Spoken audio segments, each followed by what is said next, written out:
This is John Rawlings with WKDW Radio 97.5 and KDWRadio.com, broadcasting from the Bishop West Real Estate Mobile Tower right here in beautiful Northport, Florida. I've got two extremely uh, special guests on my show, and I really haven't told them I'm a Buckeye, and they're from, I believe, Columbus, Ohio. So we had a rough weekend, but I ran the Buckeye Nation, Twisted Buckeye Nation here in the Port Charlotte, Northport region.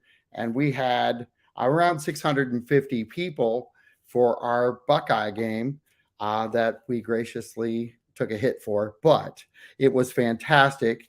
I don't know if you guys are Buckeyes or not, but I always say go Buckeyes to people from Columbus. So please go ahead and introduce yourselves. I can start. I'm Tiffany Inglis. I'm a clinical programming medical director with Elevance Health, and I am a Buckeye. I graduated from Ohio State, and I do live in Columbus, Ohio. And yes, this weekend was painful. My name is Nikki Dawkins. I'm a full circle reproductive health doula and creator of Work It Moms, and I am actually from Miami, Florida. So sorry about your weekend, guys, or your game, but it's going to be okay. Yeah, we got the Miami Hurricanes back in '02, so I had a lot of friends down here in Florida that I've had to put up with that for a little while. But you guys are doing some really cool things and trying to educate people. Can you highlight what we're going to talk about today? I'd love to start. So at Elevance Health, we really understood the importance and the value of maternal health and the critical need within that maternal health to really advance forward and improve the disparities that we see in the racial and ethnic disparities we see within maternal care. And what we did was we had some partnerships with community-based organizations like Nikki's, where we were providing doulas to members. And what we wanted to do was really evaluate how was that impacting those women and those babies. So in the study that we did, we looked at women who received doula care versus those who did not.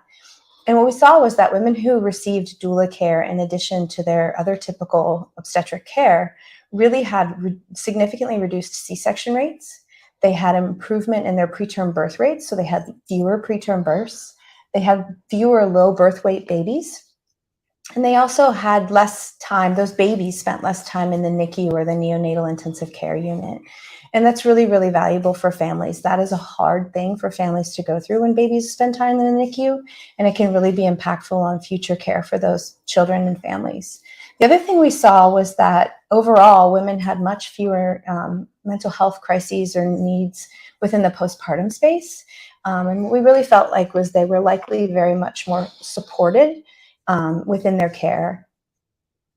So this is what you don't know, but I've got twin boys, and they actually spent time in NICU.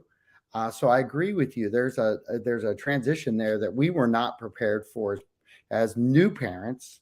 That we had to go through, and fortunately for us, and fortunately for others, our boys were the sickest ones there, but they were also the healthiest ones there at the same time. That we were blessed in that regard. So what you're trying to do is be more preventative and try to help young mothers and family members through these scenarios, right?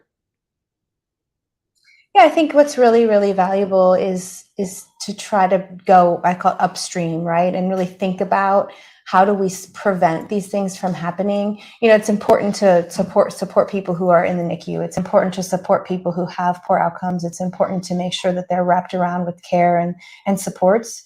But if we can prevent that from happening, and we can look at those moments that matter and really identify when we can act and where we can act to better improve their care and potentially prevent one of these events, it's far more significant for those families. How long has this program been in play right now? So doula care is interesting, and part of what we're doing here and part of the partnerships we have with Nikki and other organizations like hers is really because the access to doula care varies significantly across the country.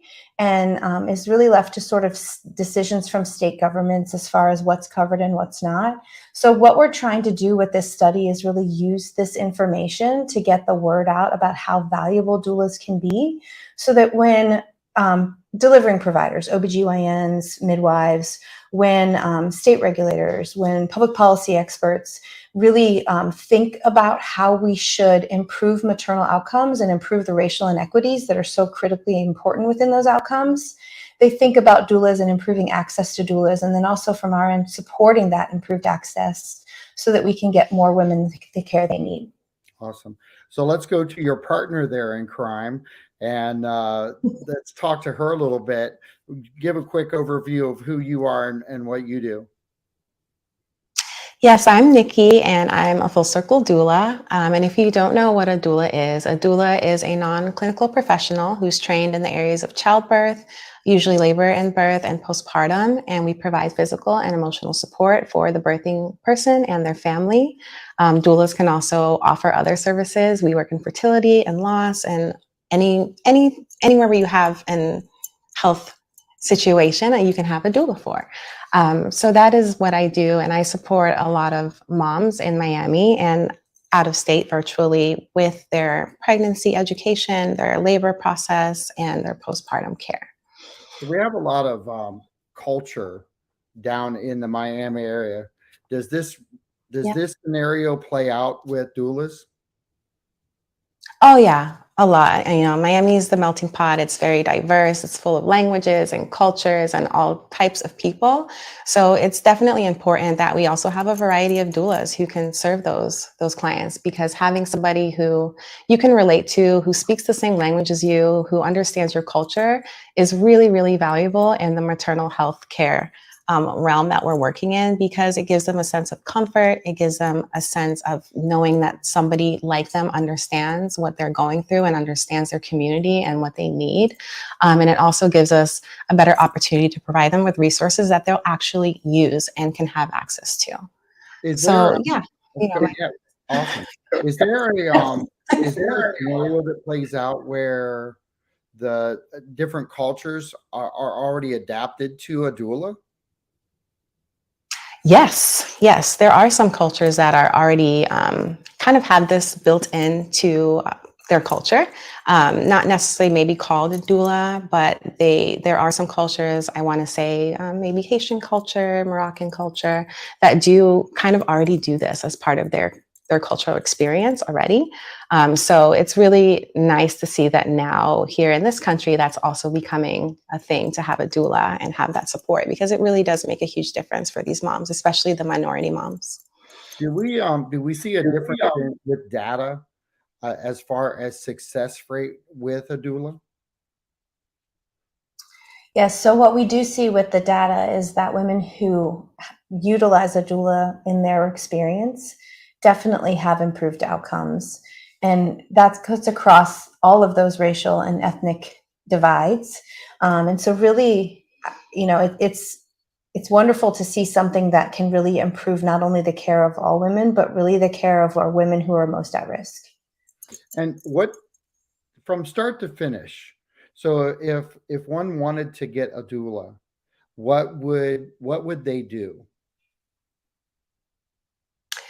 Well, hopefully they can just, they can reach out to their insurance company and they'll provide them with a doula. But if your insurance doesn't cover doulas, then you can definitely go online and find a doula near you. There's a lot of community resources. Also, Elevance Health foundation/doula is a great place to get doula resources and statistics and some of the things we're talking about here today. And you can also ask wherever you plan to birth at. Sometimes hospitals have doulas in-house, or they can refer you to one, or your OBGYN, your midwife, birthing center. There's a lot of resources out there. Or you can go on Instagram, right? There's so many different avenues that one can take to find the information. But do you feel like, being that this is new for our culture here in the United States, do you feel like that getting that information out to the young mothers of the world is a little more difficult at some points? Want to take it? Go ahead. I do. I think really one of the goals of all of this is to improve the knowledge and the understanding of what the opportunity is, but then also make sure that we can get them the resources at the time that they're needed, right? So another big commitment is really finding, I call it those moments that matter, and really understanding when and where people need something, and then what's the best intervention, and trying to help support and make sure that they have access to that information and where to find it. So I think, to Nikki's point, those local community resources are so valuable. Oftentimes they can be potentially found by working through either your delivery provider, the facility that you're going to deliver at, whether it's a birthing center or a hospital, but your community, right? Like your faith-based organization, there may be women there who really do know that there's an option for you, your friends and your family, but really talking to your community. And I think some of this is just opening up about how we don't have to do these things alone and we can be supported. Awesome. I I'm going to go agree. back to Nikki here real quick because when you're a young mother, there's some fear factor. I would believe.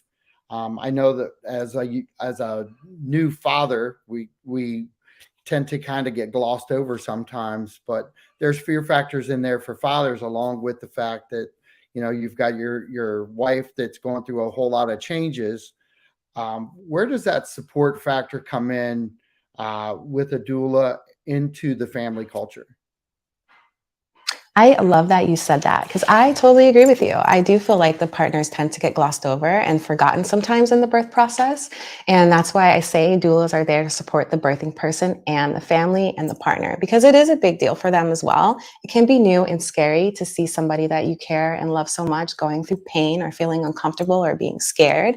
And having a doula there to kind of buffer that and take some of that away from you can be really valuable and beneficial. So you can just focus on being there in the way that's best for you, in the way that you know how to support your partner without having to really worry about all the other stuff going on behind it. So we definitely support the families. I do a lot of trainings and education sessions with families and older siblings so they can, learn how to be a doula too and doula their little sister or brother. But I think that that's a really important point to make, is that we are here for the entire family. And I always tell my clients that, hey, it's not just for you. It's also for him too, and your sister and your mom, whoever's going to be on your birth team. I want to know them. So yes, I love that you said that. Thank you for bringing that up. Not a problem. The whole situation that I see playing out is there's a fear factor reduction a lot of times with a doula. Is that what I'm understanding? I think so. I always say fear is a normal emotion. I don't like to say like, oh, don't be afraid. Fear is normal and it has a purpose. Of course you're afraid. It's new. You're having a baby, But what doulas can help is just help you, again, have body literacy and understand what is going on with your body so you have less of that fear, and also give you the tools to manage your fear, because that's really what we want to do, is help you manage it, because fear is a normal emotion that you have.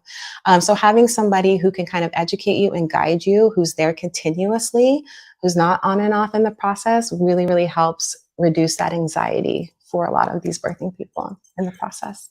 So when we go back to looking at cultures, and I'll throw this back at both of you and you can decide who wants to answer. But when you go back and you look at culture, and is there a specific culture that we have that benefits? And I don't want to say this the wrong way. The question really is generated about the benefit of a doula, but more of us, in my mindset, is there a culture that needs it more?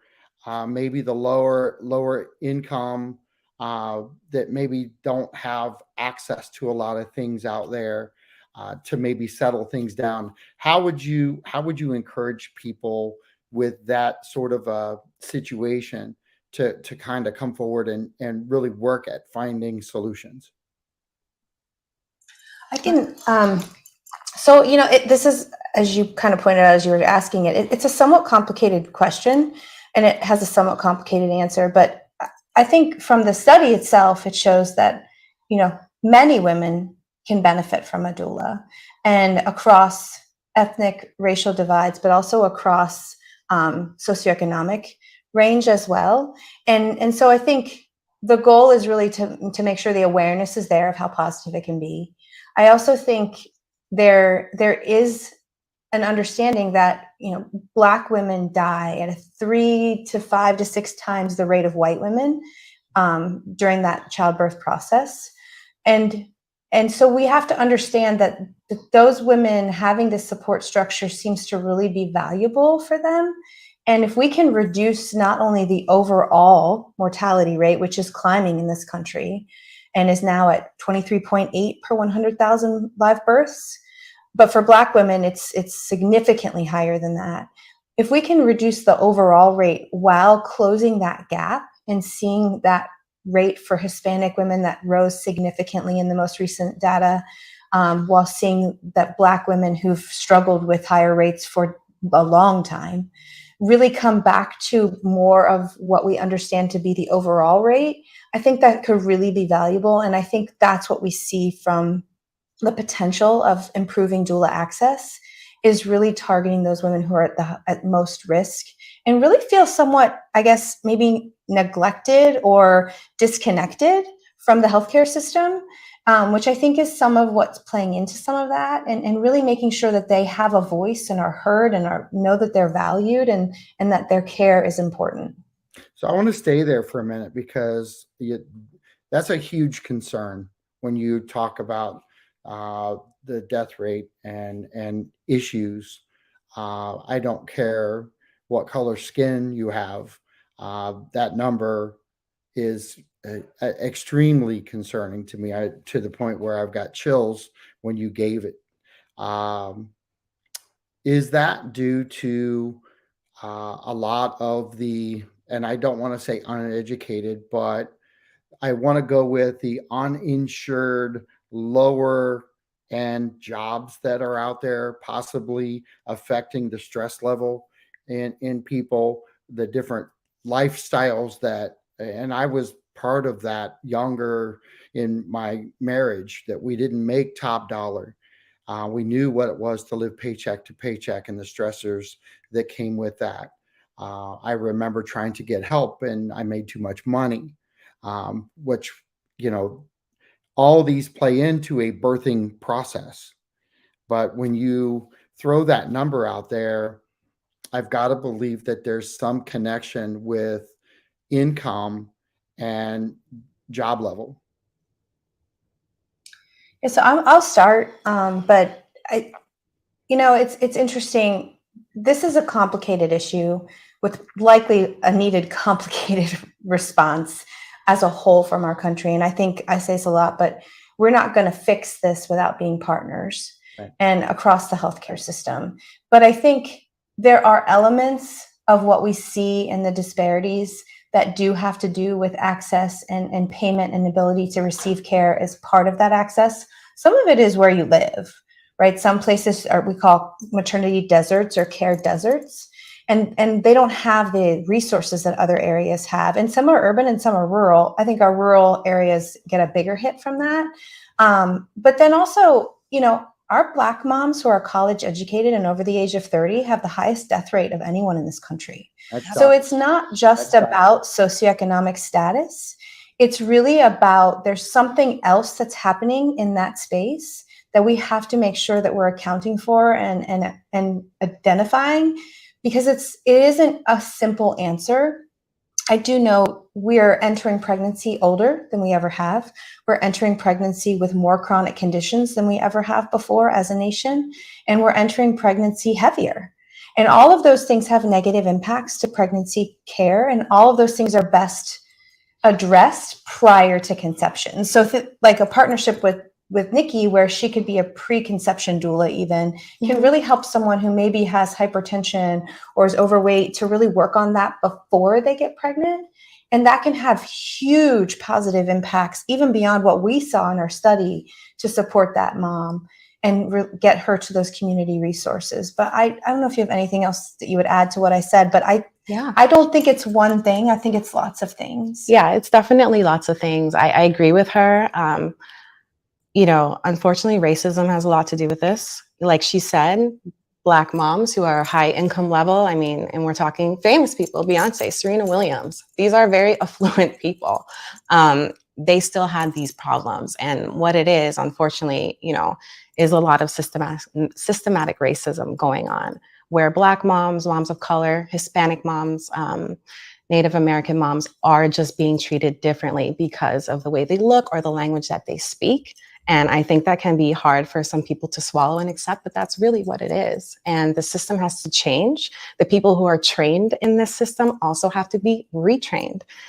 So like she said, it's very complicated answer, and we have a lot of work to do, but I do have to say that is where it starts. And kind of give an example of how you change that. I think this is one example of how we start to change that. Yeah. I think if it was easy, it'd be fixed, right? Yeah, So it's going to be hard.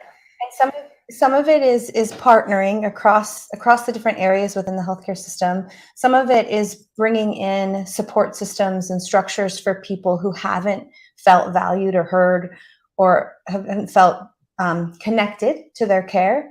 And then I think some of it is identifying it and talking about it and saying, how do we fix this, right? So that's part of it. And then I think the other thing, and you kind of got to it, is how do we get more people in care delivery positions that look like the people they're providing the care to? And whether that looks, what we call that look by, it's just they're connected to their community, they're connected to that culture, and they understand that need. And then I think the last thing I would say is we really understand that the whole health of a person has to be valued in every step of the process. It's physical health, it's behavioral health, but it's also social needs, right? And if I'm worried about where I'm going to eat, it's hard for me to worry about taking care of my blood pressure or going to my doctor's appointment. So I really need to be able to have all of those pieces come together and be a part of the solution. And I think that's the goal in the long run. And I liked your answer on both of your answers. I think that anytime that there has to be a significant change in something, you guys don't know this, but I've got 24 years medical. I worked at a level 1 trauma center in Columbus, Ohio, which you guys know, Grant Medical Center downtown. So I was part of their trauma team. I worked in ICU. My wife was on the trauma floor. She actually became a nurse after our boys were born. My job at Grant Medical Center, my interview was the day that they were delivered, and I still showed up at work, got my interview, and she said, "What the heck are you doing here? Go back to St. Anne." And I did. So, there are, I understand the racial connotations because the hospitals have changed over the years. Worker styles have changed. The inclusion, I think, of different concepts have changed over the years because the culture within the hospital is changing. And I think for the good. My wife is now a nursing instructor and teaches to all different types of culture here in South Florida, in the Northport, Sarasota region. And I appreciate everything that was laid out there because I couldn't agree with you more on both aspects of trying to change healthcare to benefit the consumer. I think we need to have a real serious talk with insurance companies and take a good hard look at success rate of change. And that's kind of what you guys are doing with this program, right? Is trying to show that data of how do we walk in the door, change something if you guys are not going to take a look at good hard data that gives us a higher success rate and saves lives and saves money. Is that what you're trying to do? Yeah. Mm-hmm. In a nutshell, right? Nikki, I appreciate what you said. And I want just a real quick story of someone that you worked with that has motivated you and changed, and where you've changed their outcome. Ooh, wow. That is a heavy question. Okay. I mean, I'm always constantly inspired by my clients. I just think that they're so amazing, and getting to be a part of such a sacred experience is unbelievably special and a true honor. So I would definitely say that these moms, these birthing people inspire me a lot to do what I do. It's like you get a little birth high, you know. I love every one. I'm like, where's the next one? And I think for them, you know, as doulas, that we inspire them as well to feel empowered about their bodies, feel in control of their health and their direction that they want to take for their family and their birth. And all of that is, you know, I think what we're trying to get to is that this experience is important. This is a once in a lifetime thing that happens. Each baby is once in a lifetime birth. And we have to treat this as a more sacred and special thing. And we have to take it seriously. And we need those providers and insurance companies to understand that part of it, because it's very just a number. And we're not numbers, we're people. And this is an experience. So I don't even know if I answered your question. I feel like I just went off on a on a loop there. I think you answered the question with a twist. How about that? And I think it was a great. All right. So the truth of the matter is if you didn't care this much, you guys wouldn't be doing this. If you didn't see a need, you wouldn't be doing it. And at the end of the day, every successful baby saved and every mother that's helped because of your influence is a great thing.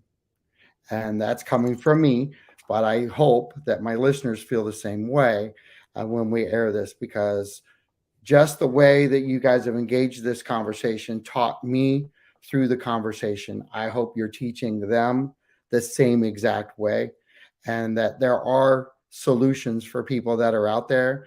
Sometimes we just have to work a little harder to get there. Would you agree with that? Yeah, Definitely. Is there a website that people can go to check things out?